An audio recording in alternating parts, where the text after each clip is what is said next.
Hello everyone and welcome to filler form. मैं रितु आपकी CDP की तैयारी मैं कराती हूँ। तो सभी का मोस्ट वेलकम है फिलर फॉर्म पे और सभी को गुड आफ्टरनून, राधे राधे, राम राम। तो स्टार्ट करेंगे आज की क्लास। सभी लोग कनेक्ट होते जाइए ताकि आज की क्लास हम स्टार्ट कर सके। गुड आफ्टरनून जानकी जी की।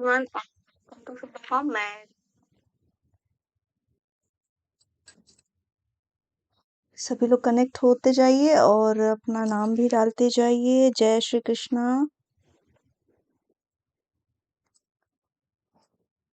आज का सेशन स्टार्ट करेंगे हम लोग। थोड़ी सी जानकारी दे देती हूँ सभी को कि फिलर फॉर्म की हमारी इंस्टाग्राम चैनल भी है और इसका टेलीग्राम चैनल भी है। वो लिंक आपको प्रोवाइड करी गई है डिस्क्रिप्शन बॉक्स में। आप हमें वहाँ पे भी फॉलो कर सकते हैं। जो भी लेटेस्ट अपडेट आपकी वैकेंसी से जो भी फॉर्म आपके निकलते हैं, सभी अपडेट्स आपको वहाँ पे प्रोवाइड कराई जाती है। ठीक है, फिर आगे बढ़ते हैं। तो ये हमारे पूरे टीम मेंबर्स हैं जो आपके अलग अलग सब्जेक्ट की लाइव क्लासेस लेते हैं और 3 PM पे यानी सीडीपी की क्लास मैं लेती हूँ, रितु। राधे राधे, गुड आफ्टरनून सभी को।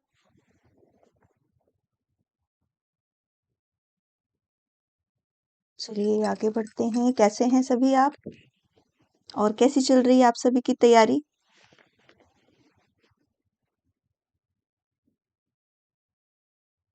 जैसा कि एवरीडे मैं बताती हूँ, आप लोग के क्लास की ये अलग अलग सब्जेक्ट की क्लास टाइमिंग है और आप जाके वहाँ पे भी लाइव क्लासेस ले सकते हैं और जो भी डाउट्स हो आप वहाँ पे अपना क्लियर कर सकते हैं। तो सारी क्लासेस जो हैं आपके लिए बहुत हेल्पफुल हैं, तो आप जाइए सारी क्लासेस को अटेंड करिए। ठीक है, और एक बार बताते चलिए कि प्रैक्टिस आप सभी घर पे कर रहे हो या नहीं। मैं भी ठीक हूँ ज्योति। थैंक यू माही, मैं भी ठीक हूँ। आप सब अच्छे रहो, स्वस्थ रहो, मैं भी स्वस्थ रहूं ताकि आप लोग की क्लासेस में टाइमली और रेगुलर ले सकूं। चलिए आगे बढ़ाते हैं आज की क्लास को। जो ये तैयारी हो रही है पेपर फर्स्ट और सेकंड के लिए हो रही है और आज जो हम करेंगे पीवाईक्यू करेंगे 2011 का, जो फर्स्ट था, फर्स्ट पेपर का। ठीक है, तो सभी लोग ज़्यादा से ज़्यादा कनेक्ट हो, लाइव क्लासेस में आओ और जो भी डाउट्स हो, क्वेश्चंस हो, आप यहाँ पे पूछ सकते हैं। लाइव क्लासेस इसीलिए आपको प्रोवाइड कराई जाती हैं। ठीक है, चलिए फिर आज पढ़ेंगे पहले क्वेश्चन की तरफ। तो सभी रेडी हो जाना और अपने नंबर में +1 जितने क्वेश्चन सही करते जाना और +1 ऐड करते जाना। ठीक है, चलिए गुड आफ्टरनून लेखनी। चलिए आगे आज का क्वेश्चन बढ़ाते हैं। तो फर्स्ट क्वेश्चन आपके सामने है, उसको देखिएगा और आंसर करिएगा। शिक्षा के क्षेत्र में पाठ्यक्रम शब्द किसको संदर्भित करता है? शिक्षण के तरीके और सिखाई जाने वाली सामग्री, स्कूल का समग्र कार्यक्रम जो छात्र दिन प्रतिदिन के आधार पर अनुभव करते हैं, मूल्यांकन प्रक्रिया, कक्षा में उपयोग की जाने वाली पाठ्य सामग्री। ठीक है, आंसर करिएगा सभी।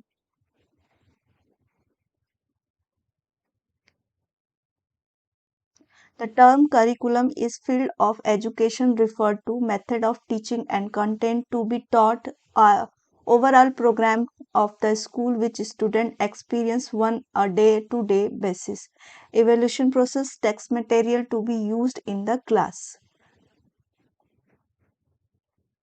माही ने आंसर कर दिया है, सभी आंसर करिए क्वेश्चन का। सारे क्वेश्चन बहुत इम्पोर्टेंट है और जैसे आप पीवाईक्यू करते जाएंगे ना, आपको पता चलेगा कितने रिपीटेड क्वेश्चन आते रहते हैं।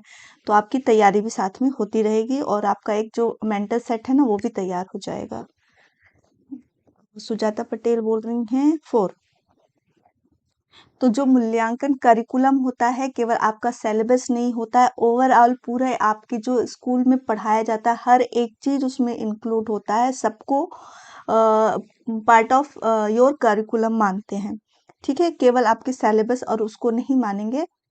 ये जो होता है करिकुलम, जो आपके डेली जितने भी प्रोजेक्ट्स, डिबेट्स जितने होते हैं, सब कुछ आपके करिकुलम में फिक्स होते हैं।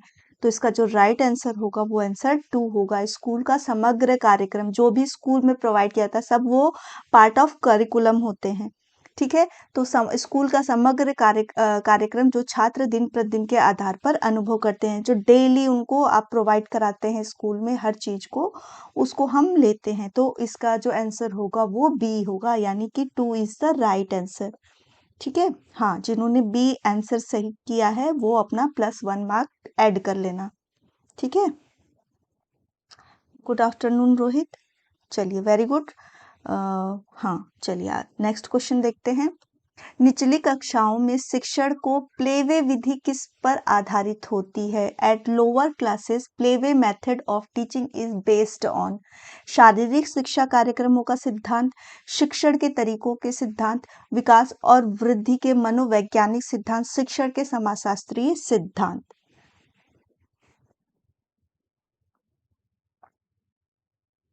क्वेश्चन नंबर 2 का करिएगा। Theory of physical education, programmed principle of method of teaching, psychological principle of development and growth and sociological principle of teaching. हाँ, वेरी गुड। सभी जितने आप है ना, सभी एकदम फेयर अपने नंबर के लिए रहना, सभी +1 करना। ठीक है। मैं माइनस भी करूंगी जो गलत आंसर करेगा, और फटाफट करना सभी। ठीक है। क्वेश्चन नंबर 2 सबको दिख रहा है तो आंसर करिए सभी। लेखनी का आ गया आंसर, 2 का ए बता रही हैं, सभी 2 का ए कर रहे हैं। ठीक है। तो इसका जो होगा कि निचली कक्षाओं में जो प्लेवे मेथड देते हैं, बच्चों के विकास और वृद्धि दोनों के लिए मनोवैज्ञानिक सिद्धांत पर आधारित होते हैं, यानी शारीरिक वृद्धि तो कर रहे हैं पर विकास के लिए भी उन्हें मेंटली प्रिपेयर किया जाता है। ठीक है। तो इसका जो राइट आंसर होगा वो psychological principle of development and growth होगा। ठीक है। इसका जो राइट आंसर होगा वो आपका थर्ड होगा।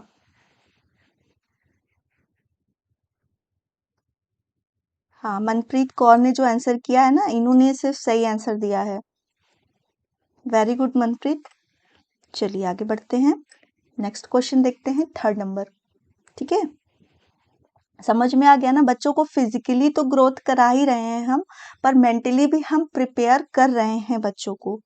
ठीक है। तो जो राइट आंसर होगा वो हमारा थर्ड होगा उसका। ठीक है।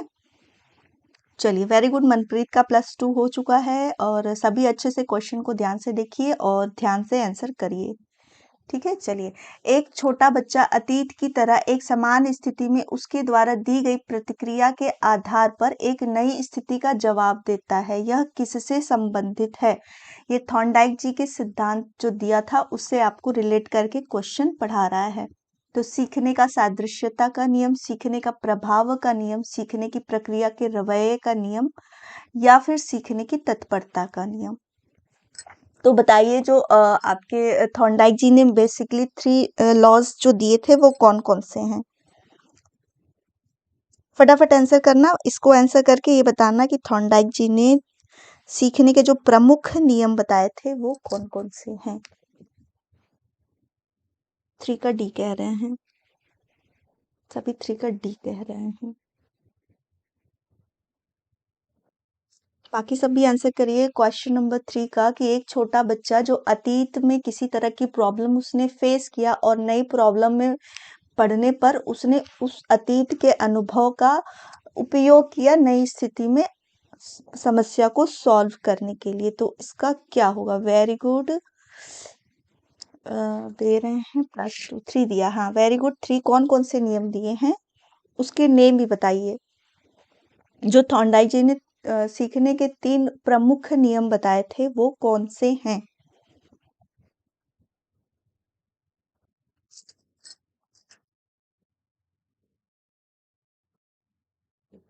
3 का सभी डी बोल रहे हैं।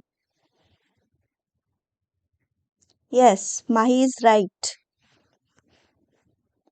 यानी उसका जो पहले अतीत में जो उसने प्रॉब्लम सॉल्व की उसका जो इफेक्ट था वो पॉजिटिव था, तभी उसने नई सिचुएशन में पढ़ने पर फिर से उस तरह की टेक्निक को अपनाया। तो वो प्रभाव का नियम है कि उस कार्य को करने पे उसका जो प्रभाव मिला वो किस तरह का था।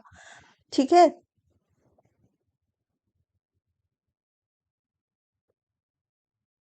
हाँ, प्रयास और त्रुटि का सिद्धांत तो है, बट जो इसमें इन्होंने 3 सिद्धांत जो दिए थे, अभ्यास का नियम, प्रभाव का नियम और तत्परता का नियम। ठीक है? तत्परता यानी किसी भी कार्य को करने से पहले हमारी रुचि, हमारा इंटरेस्ट, हम कितने उसको करने के लिए उत्सुक है, तो वो हमारी आ जाती है तत्परता में। ठीक है? अभ्यास जो हम कार्य को बार-बार करके सीखते हैं, हर कार्य के लिए अभ्यास की ज़रूरत होती है, इसलिए उन्होंने अभ्यास का नियम दिया। और दूसरा कि उस कार्य को करने पे उसका प्रतिफल, प्रतिपुष्टि या फीडबैक कैसा मिला, वो होता है प्रभाव का नियम। ठीक है? अगर प्रभाव हमारा पॉजिटिव होगा तो हम उस कार्य को दोबारा करेंगे, नेगेटिव होगा तो हम उसको दोबारा नहीं करेंगे। ठीक है? तो इसका जो राइट आंसर होगा वो हमारा 2 होगा, सीखने का प्रभाव का नियम। ठीक है? Very good. मनप्रीत ने बिल्कुल सही बोला, law of readiness, law of experience and law of effect. ठीक है, वेरी गुड मनप्रीत। चलिए आगे बढ़ते हैं। डिसलेक्सिया किसके साथ जुड़ा हुआ है, किस बीमारी से वो है? मानसिक विकार, गणितीय विकार, पढ़ने का विकार या व्यवहार संबंधी विकार। Dyslexia is associate with mental disorder, mathematical disorder, reading disorder या बिहेवियरल डिसऑर्डर। 4th नंबर का आंसर करेगा। अभी मनप्रीत प्लस में चल रहे हैं, 3 क्वेश्चन के तीनों जवाब बिल्कुल सही मिले हैं। ठीक है, चलिए आगे बढ़ते हैं।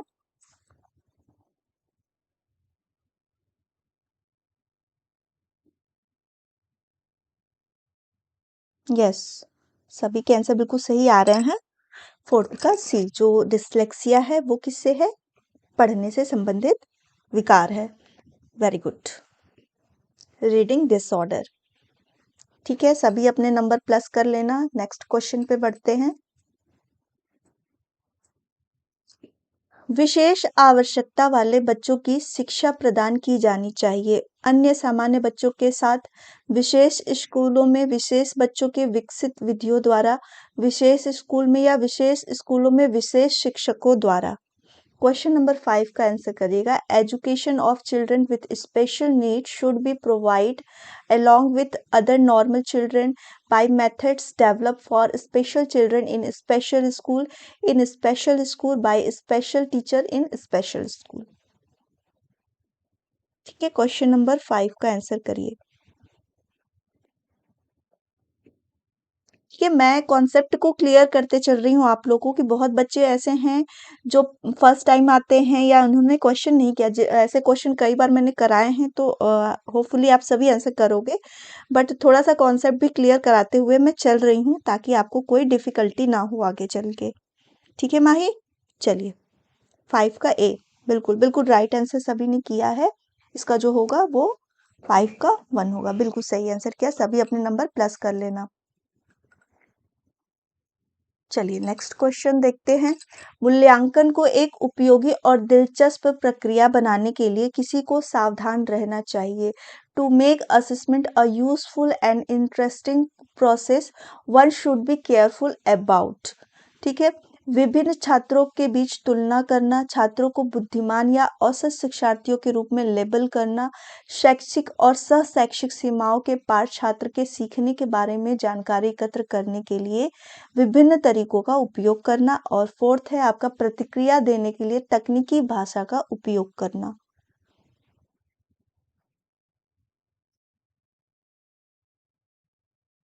Making comparison between different student, labeling student in intelligent or average learner, using a variety of way to collect information about the students learning across the schoolist and co-schoolist boundaries।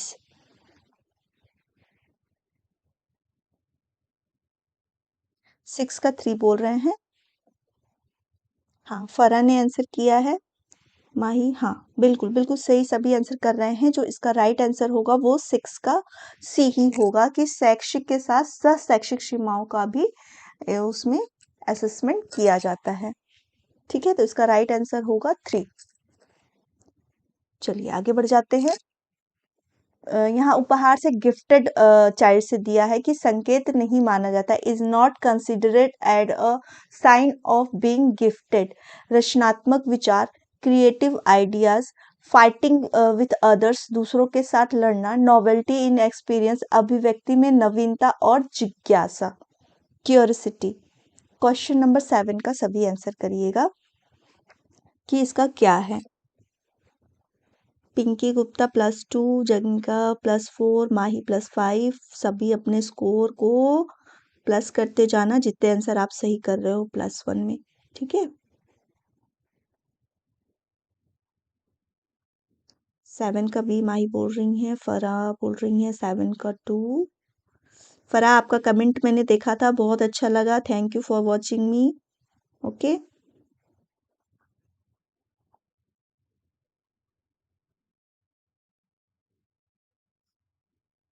बिल्कुल सही आंसर किया है सभी। दूसरों के साथ लड़ना ये कोई गिफ्टेड चाइल्ड की विशेषता नहीं है। चलिए आगे बढ़ जाते हैं। +1 कर लेना सभी इसमें अपने नंबर्स को।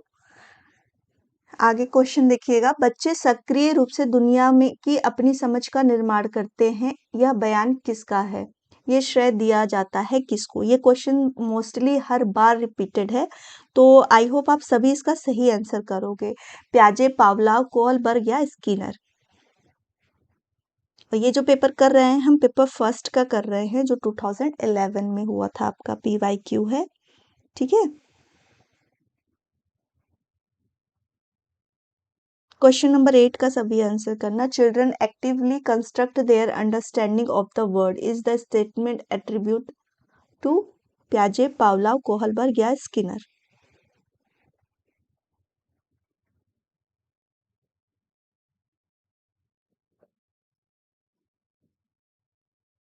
8 का ए, हाँ बिल्कुल सही, ये प्याजे की स्टेटमेंट है, तो सभी इसको अच्छे से देख लेना। आगे बढ़ जाते हैं नेक्स्ट क्वेश्चन की तरफ। कृतिका जो घर पर ज्यादा बात नहीं करती, स्कूल में खूब बातें करती है, यह दिखाता है, किस बात को दिखाता है? Kritika who does not talk much at home talks a lot at school, it show that. School बच्चों को बहुत कुछ बोलने का अवसर प्रदान करता है। शिक्षकों की मांग है कि बच्चों को स्कूल में बहुत बात करनी चाहिए। उसे अपना घर बिल्कुल पसंद नहीं है, उसके विचारों को स्कूल में स्वीकार किया जाता है, ठीक है। तो आंसर करिएगा इसका कि the school provides opportunity to children to talk a lot, teacher demands that children should talk a lot at school, she does not like her home at to all her thoughts get acknowledged at school. Pinky Gupta +3। Pinky आप पीछे क्यों चल रही हैं? चलिए कोई बात नहीं, नए क्वेश्चन है तो फिर गलतियां होंगी तो नए तर्क भी मिलेंगे आपको उसके। 9 का ये आंसर कर रहे हैं सभी। सुजाता पटेल जी बोल रही हैं डी। यस बिल्कुल राइट है कि उसके विचारों को जो अभिव्यक्ति का सही अवसर कहाँ पे मिल रहा है? स्कूल में मिल रहा है, तो वो अपने विचारों को वहां पर व्यक्त कर रही है और वहां पर ज्यादा बोलती है, तो D is the right answer, ठीक है। जिन्होंने डी किया है वो बिल्कुल सही आंसर किया है, तो उनके 1 नंबर प्लस हो जाते हैं, बाकी सबके 1 नंबर माइनस हो जाते हैं, ठीक है। ये क्वेश्चन मैंने एक बार और कराया हुआ है, ठीक है। चलिए आगे बढ़ जाते हैं।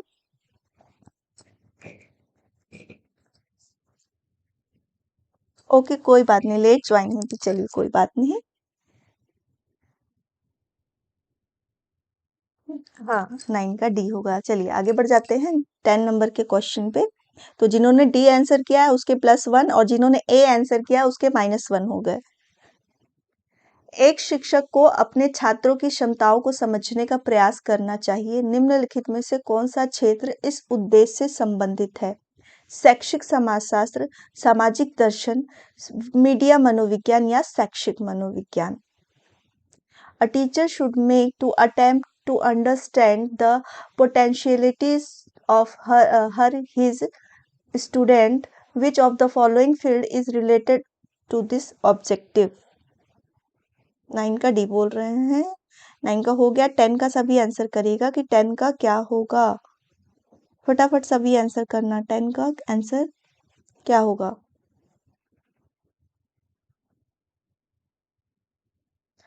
एक बार सभी बताते जाना। मेरी वॉइस और वीडियो सभी क्लियर है आप लोगों के लिए ना? किसी तरह कोई प्रॉब्लम तो नहीं है? ओके सुजाता पटेल ने बोला है 10 का डी बिल्कुल राइट आंसर है। 10 का जो होगा वो डी आंसर ही होगा कि शैक्षिक मनोविज्ञान होगा। शिक्षा से क्षेत्र से जुड़ा है, तो इसका आंसर जो होगा हमारा शैक्षिक मनोविज्ञान होगा। ठीक है, चलिए सभी +1 कर लेना अपने नंबर में। चलिए आगे बढ़ जाते हैं। Motivation is the process of learning. प्रेरणा सीखने की प्रक्रिया में शिक्षार्थियों की स्मृति को तेज करता है, नया अंतर करता है पुरानी शिक्षा से सीखे हुए, शिक्षार्थियों को यूनिडायरेक्शनल रूप से सोचने के लिए मजबूर करता है, युवा शिक्षार्थियों के बीच सीखने के लिए रुचि पैदा करता है। अगर हम मोटिवेशन की बात करते हैं तो मोटिवेशन क्या करता है? ओके, थैंक यू पिंकी बताने के लिए। थोड़ा सा मुझे डाउट हो गया कि मेरी स्ट्रीमिंग रुक गई है, इसलिए मैंने आपसे क्लियर पूछा था। चलिए क्वेश्चन नंबर 11 का करिएगा कि motivation is the process of learning.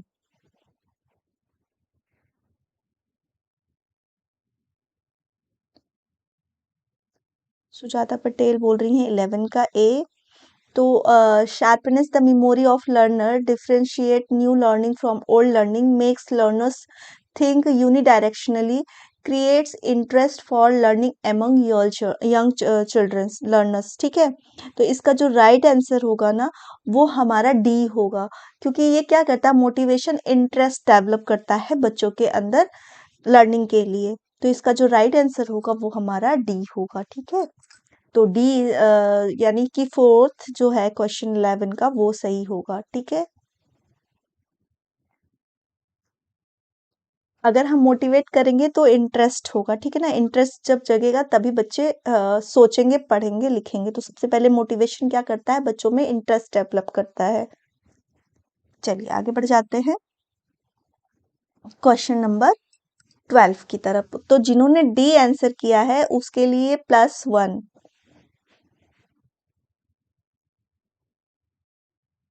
आगे क्वेश्चन नंबर 12 देखिएगा, सीखने को समृद्ध किया जा सकता है। Learning can be enriched if वास्तविक दुनिया की स्थितियों को कक्षा में लाया जाए जिसमें छात्र एक दूसरे के साथ बातचीत करते हैं और शिक्षक सुविधा प्रदान करता है। कक्षा में अधिक से अधिक शिक्षण सहायता का उपयोग किया जाता है। शिक्षक विभिन्न प्रकार के व्याख्यान और स्पष्टीकरण का उपयोग करते हैं। कक्षा में आवधिक परीक्षणों में उचित ध्यान दिया जाता है। सीखने को समृद्ध किया जा सकता है यदि, ओके हाँ, जिसने डी किया है उसका +1 मार्क ऐड हो गया। और 12 क्वेश्चन नंबर पे देखिएगा। तो देखिए यहाँ पे जो स्टेटमेंट है उसको ध्यान से पढ़िएगा और उसके बाद आंसर करिएगा। माही का आंसर आ गया है 12 का ए इज द राइट आंसर। जब भी हम रियल लाइफ से एक्सपीरियंस को बच्चों को जोड़ते हैं, मीनिंगफुल लर्निंग की बात करते हैं, ठीक है, तो वही आंसर हमेशा राइट जाता है। तो यहाँ पर जो दिया गया है, वास्तविक दुनिया की स्थितियों को कक्षा में लाया जाए जिससे छात्र एक दूसरे से बातचीत करे और शिक्षक क्या है, एक सुविधाकर्ता के रूप में रहे। ठीक है, तो इसका जो राइट आंसर होगा वो हमारा 1 होगा। ठीक है, 1 इज द राइट आंसर। सभी ने सही आंसर किया है, सभी का राइट आंसर आया है इसके लिए, तो सभी के +1 मार्क्स ऐड हो जाते हैं। चलिए क्वेश्चन नंबर 13 को देखते हैं। बिल्कुल इस क्वेश्चन के लिए सभी ने सही आंसर किया है। ठीक है, आगे देखिएगा, निम्नलिखित में से कौन सा कथन सीखने की प्रक्रिया की विशेषता नहीं माना जा सकता है? सीखने की विशेषता नहीं माना जा सकता है, ध्यान दीजिएगा क्वेश्चन पर। शैक्षिक संस्थान एकमात्र ऐसी जगह है जहां शिक्षा होती है। सीखना एक व्यापक प्रक्रिया है। सीखना लक्ष्य उन्मुख है। सीखना भी एक सीखने की प्रक्रिया है। क्वेश्चन नंबर 13 का सभी आंसर करेगा। Which of the following statement can not be considered as the feature of the process of learning? Educational institutions are only place where learning take place. Learning is a comprehensive process. Learning is a goal oriented. Unlearning is also a learning process. बिल्कुल बिल्कुल सही answer किया सभी ने 13 का ए, कि सीखना केवल हम शिक्षा के क्षेत्र में या स्कूल में ही नहीं सीखते, हम हर जगह सीखते हैं। तो इसका जो राइट आंसर होगा वो 1 ही होगा और सभी ने बिल्कुल सही आंसर किया है। चलिए आगे बढ़ जाते हैं, सभी अपने नंबर में +1 ऐड कर लेना। चलिए क्वेश्चन नंबर 14 को देखिएगा। A student of V grade with visual deficiency should be, यानी जो बच्चे को दिखने में कमी हो रही है उसके लिए किस तरह की शिक्षा हम प्रोवाइड कराएंगे। निचले स्तर का काम करने के लिए क्षमा किया जाएगा। माता पिता और दोस्तों द्वारा अपने नियमित काम में मदद करना। कक्षा में सामान्य रूप से इलाज किया गया और ऑडियो और सीडी के माध्यम से सहायता प्रदान की गई और कक्षा थर्ड के को विशेष उपचार दिया गया।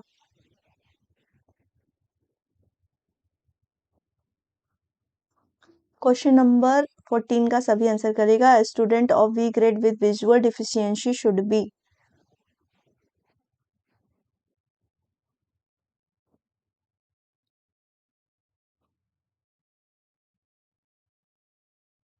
बिल्कुल सही आंसर आ रहा है आपका। इसका 14 के लिए सी है, तो बिल्कुल सी है। जो दिखने में कमी है उसको हम ऑडियो और सीडी के माध्यम से उसको शिक्षा प्रदान कराएंगे। चलिए क्वेश्चन नंबर 15 की तरफ बढ़ जाते हैं। निम्नलिखित में से किसे प्राथमिक स्तर पर शिक्षा का सबसे महत्वपूर्ण गुण माना जाना चाहिए। सीखने की उत्सुकता, धैर्य और दृढ़ता, शिक्षण के तरीकों में क्षमता और विषयों का ज्ञान, उच्च मानकीकृत भाषा में पढ़ाने की क्षमता। Which of the following should be considered the most important quality of a teacher at a primary level?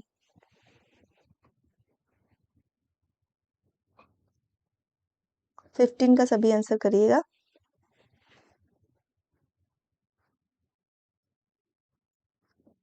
Fifteen का ये बोल रही हैं। तो प्राइमरी लेवल पे एक शिक्षक के गुण की बात हो रही है, ठीक है ना।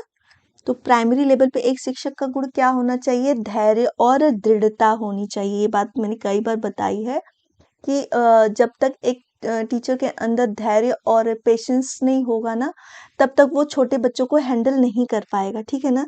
छोटे बच्चे सभी को पता है कितने वो शरारती होते हैं, कई चीजें उनकी होती हैं जो क्लास में हम अवॉइड नहीं कर पाते, लेकिन वहां पर एक प्राइमरी लेवल के अगर शिक्षक हैं तो उन्हें इस चीजों पर ध्यान देना है और बच्चों पर विशेष तरीके से उन पर बनाए रखना है एक कंट्रोल, ठीक है। इसका जो राइट आंसर होगा वो 2 होगा, ठीक है ना। सभी कंफ्यूज हो गए। हाँ, मीला कुमारी ने आंसर सही किया है। रेशमा, हाँ, इन्होंने भी आंसर सही किया है। हाँ, जानकी जी कुमारी, हाँ, आपकी आपका भी आंसर सही है। प्रियंका कुमारी ने भी आंसर 15 बी किया है। हाँ, जिन्होंने सही किया उसका आंसर मुझे दिख गया, ठीक है, तो उन्होंने सही किया है। चलिए नेक्स्ट क्वेश्चन की तरफ बढ़ जाते हैं। वह चरण जिसमें एक बच्चा वस्तुओं और घटनाओं के बारे में तार्किक रूप से सोचना शुरू करता है, उसे किस रूप में जाना जाता है? The stage in which a child begins to think logical about object and events is known as sensory motor stage, formal operational stage, pre operational stage या concrete operational stage. Very good Janki ji Kumari जो कर रही हैं answer. हाँ, 12 plus कर रही हैं। अच्छा, इनके मार्क्स हैं।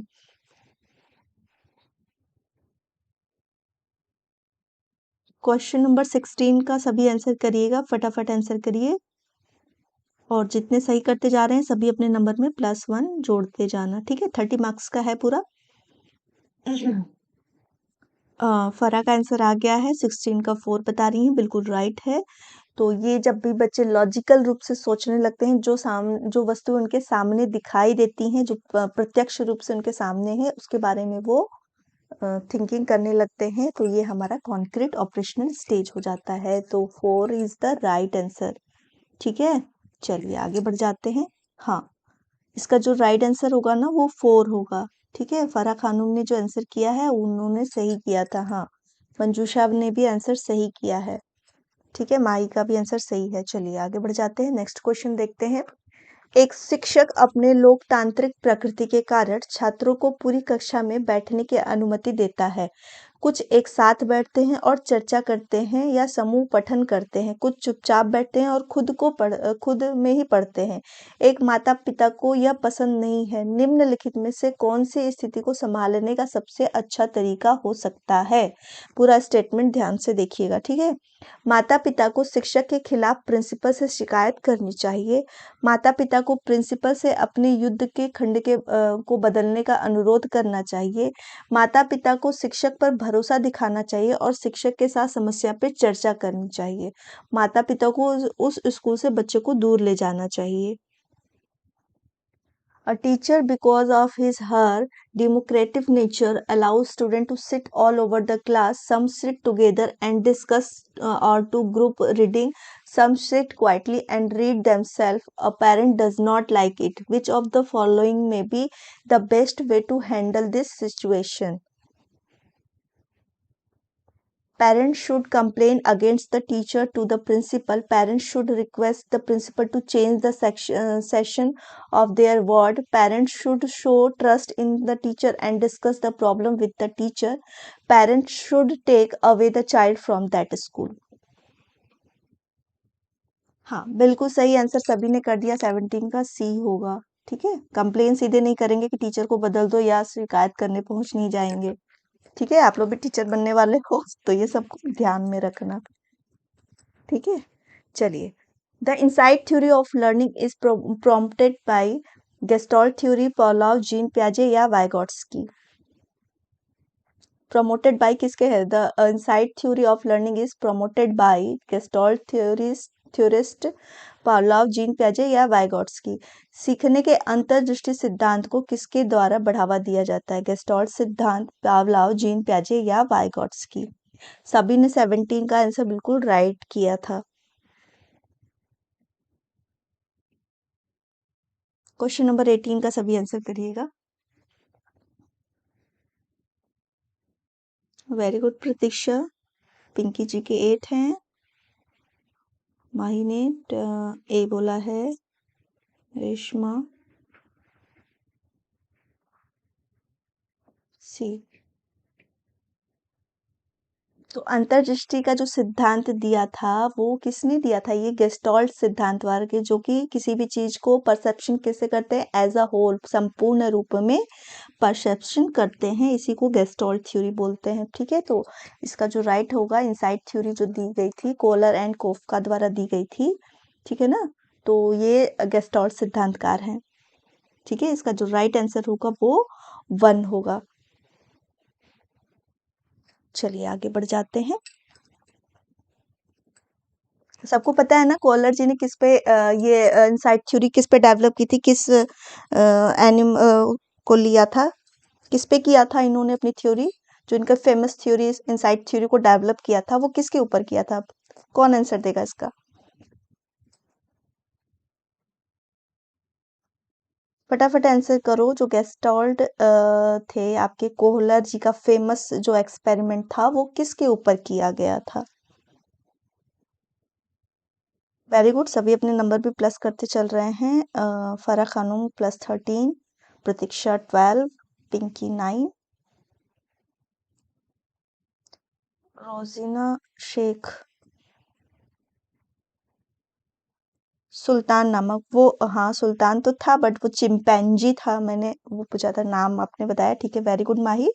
सुल्तान था और इन्होंने 6 चिंपैंजियों पे किया था। जो फेमस इनका हुआ था वो सुल्तान नाम पे किया था। ठीक है ना?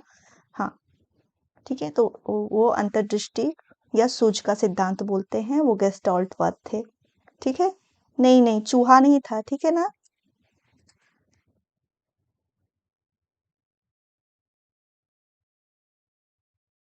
जो फेमस इनकी उस पे गई थी ना, वो आपकी चिंपैंजी है। ठीक है ना, सुल्तान नाम था। Very good.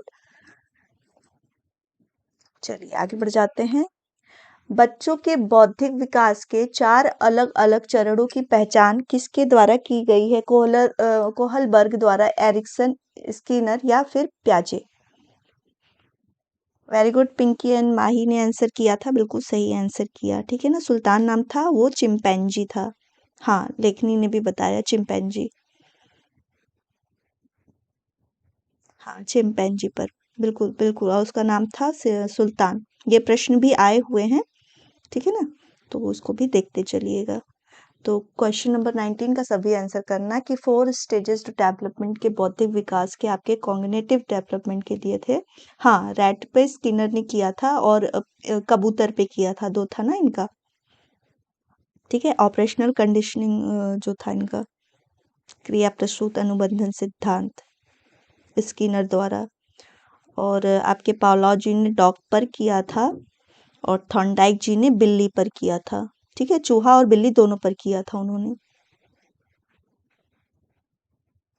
19 का डी बोल रहे हैं, बिल्कुल सही आंसर आ रहा है कि जो 4 स्टेजेस सभी ने बांटा था वो प्याजे जी ने किया था। और कौन बताएगा ये चारों स्टेजेस के नाम? फटाफट बताते जाना।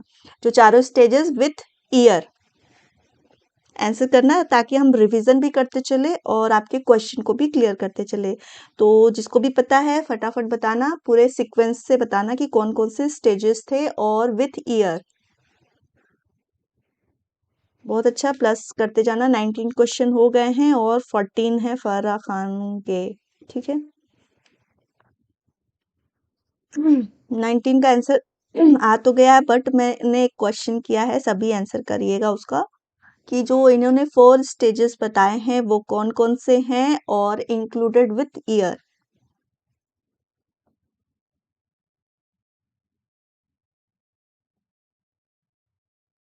अभी आप लिख के ही बताओगे, अब सामने तो हम लोग बैठे नहीं हैं, आप मुझे सुन सकते हो पर मैं आपको सिर्फ पढ़ना हुआ आपका देख सकती हूँ।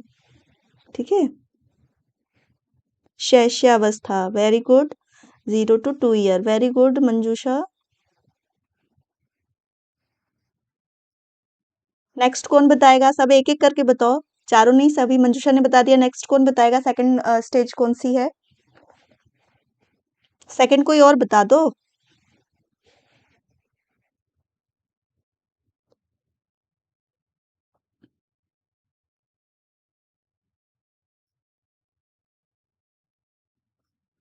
सेकंड कौन बताएगा? Sensory, pre operational, okay, concrete, और फोर्थ हमारी है फॉर्मल। ठीक है ना, फॉर्मल ऑपरेशनल स्टेज, औपचारिक संक्रियात्मक अवस्था, जो होती है आपके 11 से 15। ठीक है, माही ने बोला sensory 0 to 2, pre operational 2 to 7, concrete 7 to 11, formal 11 to 15। Very good Mahi, बहुत अच्छा। बाल्यावस्था, ओके, बाल्यावस्था नहीं, प्री ऑपरेशनल, या हम बोलेंगे पूर्व संक्रियात्मक अवस्था। 2 से 6 नहीं है, 2 से 7 वर्ष है। ठीक है ना, वेरी गुड फारा खानू, जो आपने आंसर किया है 2 से 7, वेरी गुड। उत्तर बाल्यावस्था, ये जो हो गया ना स्टेजेस ऑफ डेवलपमेंट में हो गया, आप उसके अकॉर्डिंग बता रहे हो, बट प्याजे ने जो दिया है 4 स्टेजेस, ये उसके अकॉर्डिंग आप नहीं बता रहे हो। ठीक है ना, ओके ओके, चलिए सभी का कंफर्म हो गया है, तो हम नेक्स्ट क्वेश्चन पे बढ़ते हैं। और जिसको नहीं कंफर्म होगा तो आप चैट बॉक्स में देख लीजिए, सभी आंसर कर रहे हैं। किशोरावस्था, वेरी गुड, बट ये ह्यूमन डेवलपमेंट के स्टेजेस हैं, मैंने प्याजे के पूछे थे। ठीक है ना मंजूषा, वो आंसर आपने ह्यूमन डेवलपमेंट के जो दिए हैं वो जो बांटे गए हैं मेनली वो है, लेकिन मैंने प्याजे के अकॉर्डिंग जो उन्होंने बांटा है उसको पूछा था। ठीक है, ये भी आंसर आपका गलत नहीं है, सही है, बट प्याजे के उसमें देखेंगे ना तो आपका आंसर ये नहीं है। ठीक है, चलिए आगे बढ़ जाते हैं 20 नंबर के क्वेश्चन पर। तो देखिएगा, निम्नलिखित में से किस चरणों में बच्चे अपने सहकर्मी समूह के सक्रिय सदस्य बन जाते हैं? किशोरावस्था, वयस्कता, प्रारंभिक बचपन, या फिर बचपन। ठीक है, क्वेश्चन नंबर 20 पे करिएगा। In which of the following stage do children became active member of their peer group? Adolescent, adulthood, early childhood, या फिर चाइल्डहुड। आंसर करिएगा सभी।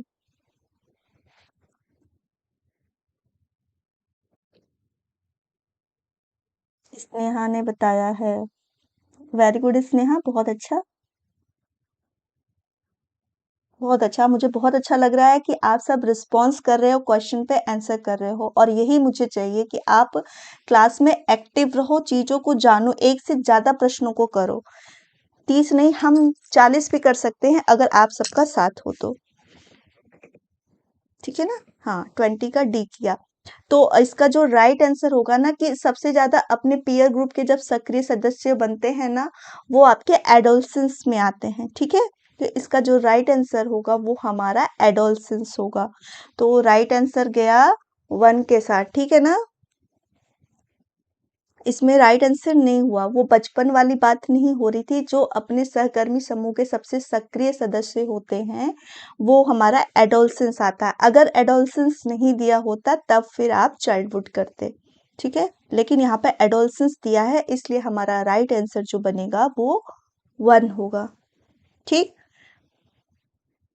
हाँ, रेशमा ने आंसर किया, बिल्कुल राइट किया है। तो इसका जो राइट आंसर है वो ए ही होगा। तो आपके +1 जुड़ जाते हैं, ठीक है, प्लस हो जाते हैं। आगे बढ़ जाते हैं क्वेश्चन पे कि माता पिता को छोटे बच्चों की सीखने की प्रक्रिया में एक भूमिका निभानी चाहिए।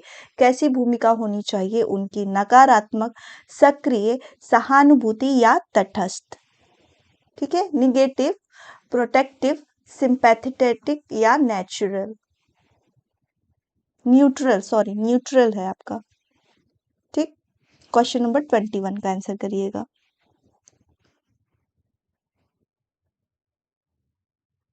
21 का करिएगा। माता पिता को छोटे बच्चों के सीखने की प्रक्रिया में किस तरह की भूमिका निभानी चाहिए? आई थिंक आप सभी इसका सही आंसर करोगे, सभी को पता है।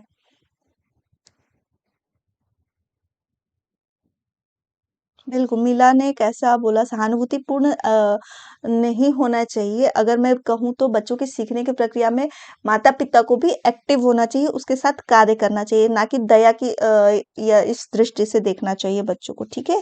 तो इसका जो राइट आंसर होगा वो हमारा सेकंड होगा, ठीक है ना? Second is the right answer, ठीक है? तो जिन्होंने भी इसका आंसर किया है B, B is the right answer और उनके नंबर +1 ऐड हो जाते हैं, ठीक है?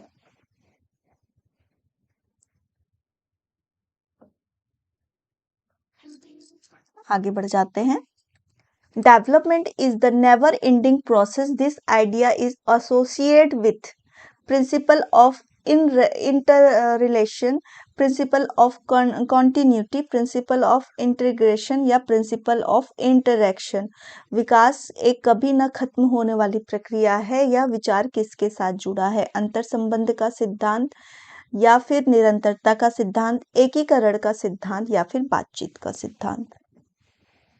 बहुत अच्छा, सभी अपने नंबर प्लस करते जा रहे हो। बहुत अच्छा मुझे लग रहा है कि आप लोग बहुत फेयर भी हो अपने नंबर के, ठीक है ना?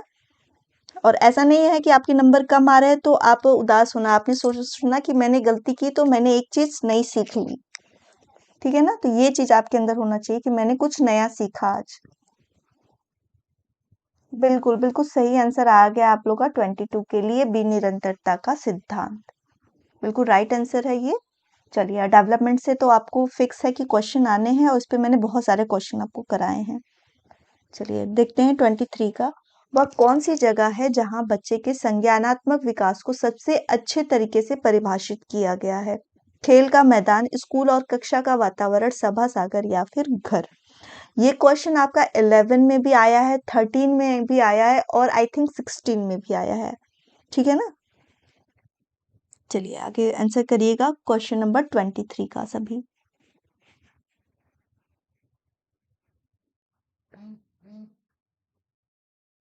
टू कर रहे हैं, ठीक है। 23 का 2, तो बिल्कुल सही है इसका आंसर जो आपका आएगा, स्कूल और कक्षा का वातावरण, ठीक है।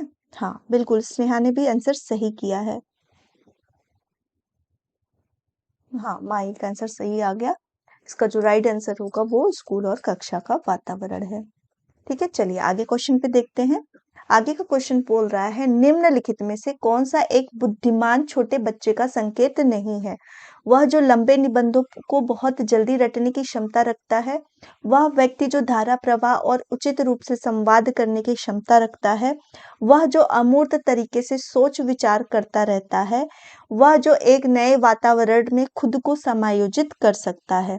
तो क्वेश्चन नंबर 24 देखिएगा। Which of the following is not a sign of intelligent young child?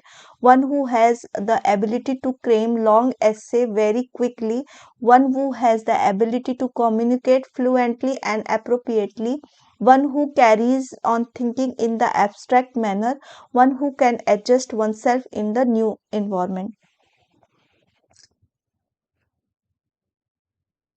हाँ, प्रतीक्षा का जवाब आ गया है। हाँ, मीला कुमारी ने भी आंसर किया है। इसका जो राइट आंसर होगा वो वही होगा कि जो लंबे लंबे निबंध रट के लिख लेना, वो इंटेलिजेंस वाई की कैटेगरी नहीं होती है। ठीक है, तो इसका जो राइट आंसर हमारा होगा वो फर्स्ट होगा, क्योंकि इसमें आंसर निगेटिव पूछा था। ठीक है, ध्यान दीजिएगा क्वेश्चन पर कि क्वेश्चन ने आपसे क्या डिमांड किया, निगेटिव पूछ रहा है या फिर पॉजिटिव पूछ रहा है। तो इसका जो राइट आंसर होगा वो 1 होगा, और जिसने ए आंसर किया है 24 के लिए उसके +1 मार्क ऐड हो गए। ठीक है माही, वेरी गुड, 20 प्लस में चल रही है माही। चलिए आगे बढ़ जाते हैं, नेक्स्ट क्वेश्चन देखते हैं।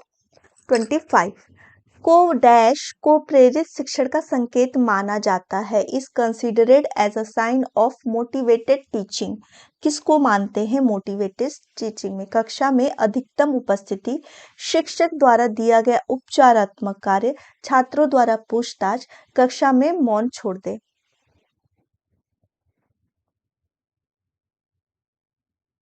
Maximum attendance in class, remedial work given by teacher, questioning by student, या pin drop silence in the class.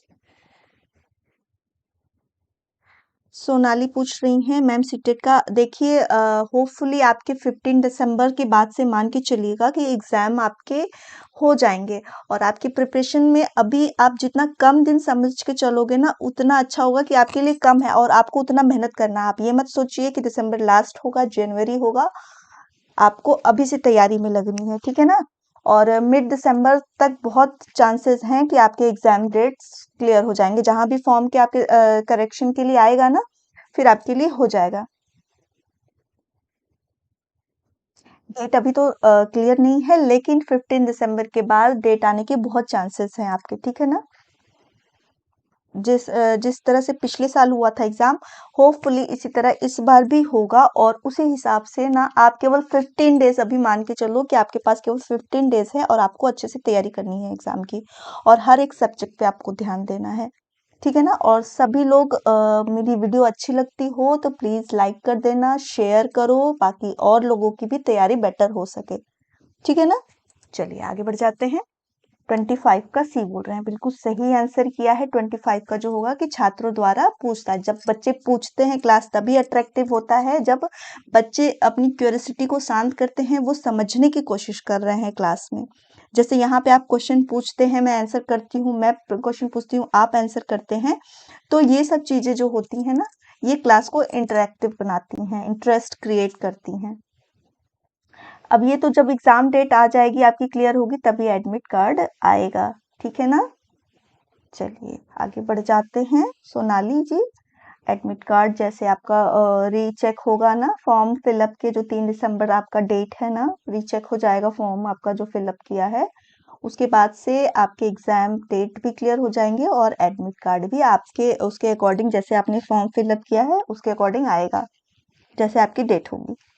ठीक है, चलिए आगे बढ़ जाते हैं क्वेश्चन में। निम्नलिखित में से कौन सा बच्चे की सामाजिक मनोवैज्ञानिक आवश्यकताओं से संबंधित नहीं है? ठीक है, नहीं है, ध्यान दीजिएगा। प्रशंसा या सामाजिक अनुमोदन की आवश्यकता, भावात्मक सुरक्षा की आवश्यकता, शरीर से अपशिष्ट उत्पादों को नियमित उन्मूलन या कंपनी की आवश्यकता। ठीक है, which of the following is not related to the socio psychological needs of the child? Need of appreciation और social approval, need for emotional security, regular eliminates of waste product from the body, need for company। ठीक है, regular eliminate of waste product from the body is the right answer होगा। ये जो होगी कि सामाजिक मनोवैज्ञानिक आवश्यकताओं में ये संबंधित नहीं होती है। ठीक है, तो इसका जो राइट आंसर हमारा बनेगा सी, यानी कि थर्ड होगा। 26 का जो थर्ड आंसर होगा वो हमारा सही होगा। डी नहीं होगा। ठीक है, नीड्स ऑफ कंपनी, सभी लोगों की समूह की जरूरत होती है, जो अपशिष्ट पदार्थ जो निकालना शरीर से, जो हम रेगुलर क्रियाएं करते हैं ना, वो हमारे सामाजिक मनोवैज्ञानिक आवश्यकताओं से संबंधित नहीं होते हैं। चलिए, जिन्होंने सी आंसर किया उसके +1 मार्क्स ऐड हो गए। ठीक है ना, नेक्स्ट बढ़ जाते हैं। Mind mapping refers to, mind mapping क्या है? जो हम अपने दिमाग में एक सोच किसी कार्य को लेकर बनाते हैं अपने दिमाग में एक अवधारणा। ठीक है, इसी को बोलते हैं माइंड मैपिंग। ये किसको संदर्भित करता है? समझ बढ़ाने के लिए एक तकनीक, एक साहसिक कार्य के लिए कार्य योजना, मन की तस्वीर खींचना, मन के कामकाज पर शोध।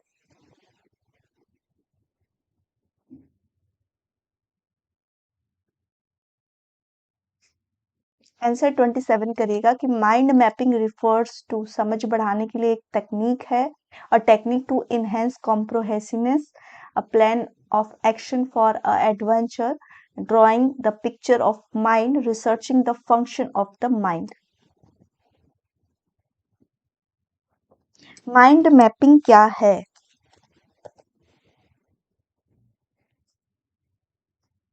सभी ए बोल रहे हो, वाई?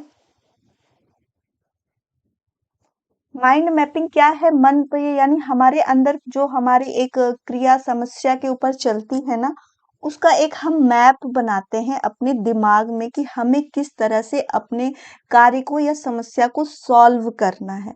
ठीक है, जैसे अभी आपका एग्जाम सी टेट का है तो आपने एक माइंड मैप बनाया कि मुझे कौन कौन से सब्जेक्ट पहले पढ़ने हैं, कौन से बाद में पढ़ने हैं, कौन से मेरे सब्जेक्ट अभी वीक है, मुझे उस पर कितना ध्यान देना है। तो ये आपकी माइंड मैपिंग क्या चलती है? आपके दिमाग में चलती है आपके एग्जाम को लेकर। ठीक है, तो ये क्या है? मन के कामकाज पर शोध, यानी हमको किस तरह का कार्य करना है, ये हमारे मेंटल प्रोसेस में चलता रहता है। ठीक है, तो ये आपका जो क्या बोल रहा है, माइंड मैपिंग किसी कार्य को लेकर आप अपने दिमाग में क्या सोचते हैं और किस तरह की तकनीक को आप अपनाएंगे उसको आगे बढ़ाने के लिए। ठीक है ना? तो ये चीज होता है मन के कामकाज पर शोध। हम किस तरह से कार्य करेंगे, अपने अंदर जो हमारी विचार धारणाएं चलती है ना, वो सब चीजों को लेकर हम अपने दिमाग में करते हैं। ठीक है, क्लियर है सभी को? इसमें किसी को डाउट? ठीक है, इसका जो राइट आंसर होगा ना वो हमारा फोर्थ होगा। अभी किसी को डाउट है कि माइंड मैपिंग क्या है? जब भी आए ना, ये हमारे मन की अवधारणाओं से रिलेटेड होती है। जो हमारे मन में सोच विचार चलते हैं, हम उस पे शोध करते हैं, रिसर्च करते हैं कि हम कितने अच्छे तरीके से हम उसको सॉल्व करें, हमारी क्या स्ट्रेटजी होगी, हमारा क्या तरीका होगा कि हम उस प्रॉब्लम को सॉल्व कर सकें। ठीक, चलिए आगे बढ़ जाते हैं। क्वेश्चन नंबर 28 को देखिएगा। छात्रों को सीखने की कठिनाइयों को संबोधित करने के लिए विशेष रूप से प्राथमिक स्तर पर सबसे अच्छा तरीका उपयोग करना चाहिए। विकलांगता के अनुकूल विभिन्न शिक्षण विधियां, महंगी और चमकदार समर्थन सामग्री, आसान और दिलचस्प पाठ्यपुस्तक या कहानी कहने की विधि। छात्रों को सीखने की कठिनाइयों को संबोधित करने के लिए विशेष रूप से प्राथमिक स्तर पर सबसे अच्छा तरीका कौन सा होगा? A variety of teaching method is situated to the disability, expensive and glossy support material, easy and interesting textbook, storytelling method.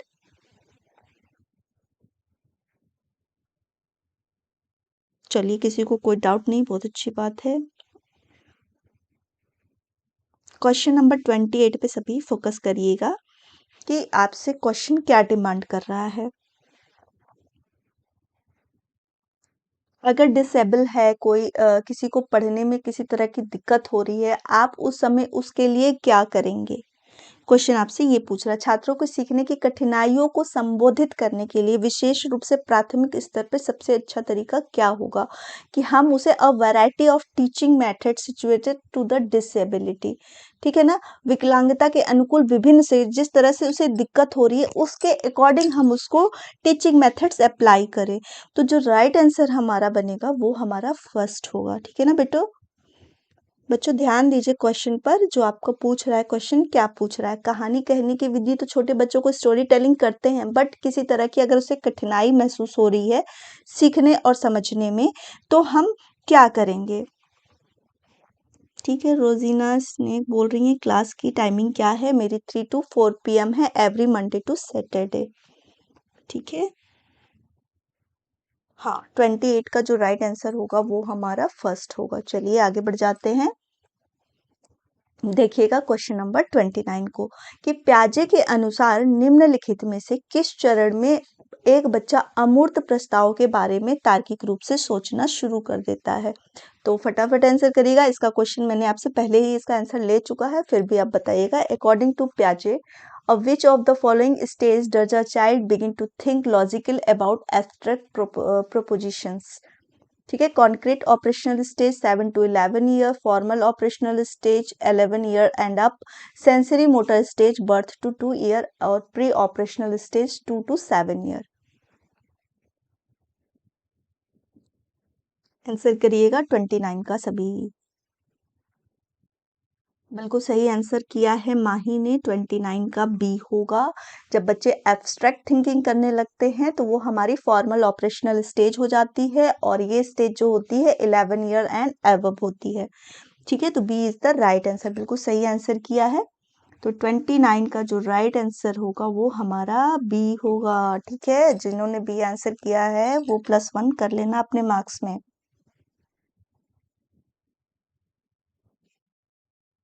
चलिए आगे बढ़ जाते हैं लास्ट क्वेश्चन की तरफ। देखिएगा, निम्नलिखित में से कौन शिक्षार्थी के बीच रचनात्मकता को बढ़ावा देगा?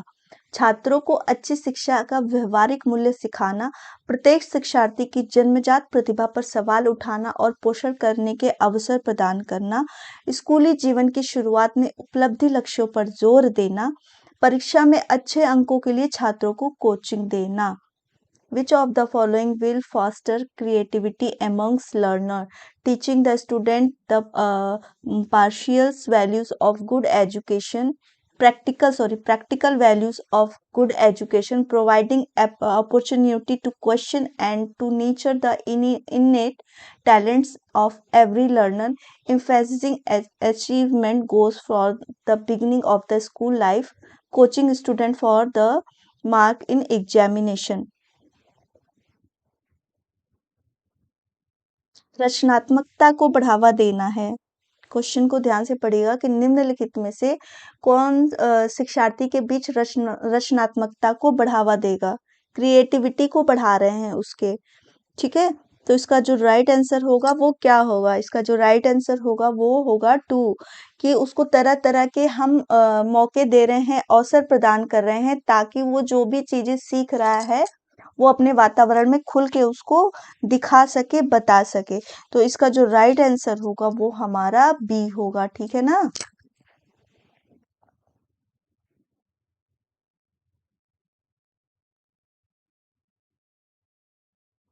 यस, कॉन्क्रीट नहीं होगा, उसका फॉर्मल ऑपरेशनल स्टेज ही होगा। ठीक है, मैंने क्या किया है? हाँ, फॉर्मल ऑपरेशनल स्टेज ही तो बताया है। स्नेहा जी बोल रही 29 में एब्स्ट्रैक्ट थिंकिंग स्टार्ट बोल रहे हैं, तो कॉन्क्रीट नहीं आएगा। नहीं, एब्स्ट्रैक्ट थिंकिंग जब भी होती है अमूर्त रूप से सोचना, तो ये हमारे फॉर्मल ऑपरेशनल स्टेज में होती है। ठीक है स्नेहा, तो राइट आंसर होगा 30 का बी होगा। ठीक है,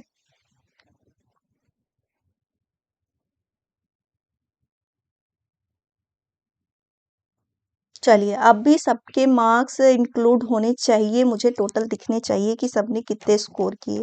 ठीक है, हमने एक PYQ कर लिया, कल फिर एक PYQ करेंगे। तो सभी ऐड होना, और मेरी वीडियो आपको अच्छी लगती हो, हेल्पफुल लगती हो तो लाइक भी कर दीजिए, और ज़्यादा से ज़्यादा इसको शेयर भी करिए, है ना, ताकि और लोग भी इसका फ़ायदा ले सके क्लासेस के। ठीक है, हम इतनी मेहनत करें, थोड़ी सी मेहनत आप भी कर दो, लाइक कर दो, शेयर कर दो। ठीक है, माई का है 24, जानकी 21, उन्होंने गलत लिखा है, 21 आउट ऑफ 30 होना चाहिए। रोहित 19, प्रतीक्षा 20, फरा खानूम 22। Very good. चलिए, सभी का प्रयास अच्छा है, और मैं कोशिश करूंगी यही कि आप सब बहुत अच्छा स्कोर करो और अच्छा आए। मैंने देखा है कि प्रीवियस ईयर के क्वेश्चंस जो पहले के ऑफलाइन हो रहे हैं उसमें आपके स्कोर कम हो रहे हैं, बट डोंट वरी, जब तक मैं हूँ साथ में आपके स्कोर फुल ही करा के जाऊंगी। ठीक है, तो सभी के लिए मेरी तरफ से बहुत बहुत शुभकामनाएं, बहुत बहुत बधाई। आप सब बहुत अच्छा करोगे। ठीक है ना? और अच्छे से प्रयास करते रहना, घर पे भी क्वेश्चन सॉल्व करो, प्रैक्टिस सेट लगाओ, यही आपके लिए सबसे ज़्यादा इस समय इम्पोर्टेंट है, बहुत यूज़फुल है। ठीक है? अगर टीचर के नाते मैं अगर कुछ बोलूँ तो मैं बस यही अच्छा आपके लिए प्रोवाइड करूँगी कि आप ज़्यादा से ज़्यादा प्रैक्टिस करो, क्वेश्चंस को देखो और टाइम वेस्ट मत करो कि फिर से थ्योरी में जाके पढ़ो। ज़्यादा से ज़्यादा प्रैक्टिस करो, जितना प्रैक्टिस करोगे आपके जितने कन्फ्यूजिंग पॉइंट होंगे वहीं पे क्लियर होंगे। ठीक है? तो कल फिर मिलेंगे आपको नए क्वेश्चंस के साथ। पीवाईक्यू अब हम लगे रहेंगे, पीवाईक्यू ही करेंगे ताकि आपकी सारी प्रॉब्लम सॉल्व हो जाए। ठीक है ना? चलिए, तो आज के लिए बस इतना ही और सेशन अच्छे लगे तो लाइक करना बिल्कुल मत भूलना। ठीक है? चलिए, ओके, सभी अपना ध्यान रखना और प्रैक्टिस करते रहना। Thank you all of you. हाँ, वेरी गुड माही, सभी के लिए मेरी तरफ से क्लैपिंग है। सभी ने बहुत अच्छा किया और सबसे अच्छी बात है सभी ने बहुत अच्छे फेयर होके अपने नंबर्स को दिखाया, सही किया और क्वेश्चन पे गलती पे हिचके नहीं। गलती हो तो आप उससे कुछ नया ही सीखोगे। यही आपके अंदर होना चाहिए कि गलती होगा तो हम कुछ नया सीखेंगे। ठीक है? चलिए, thank you all of you and bye bye.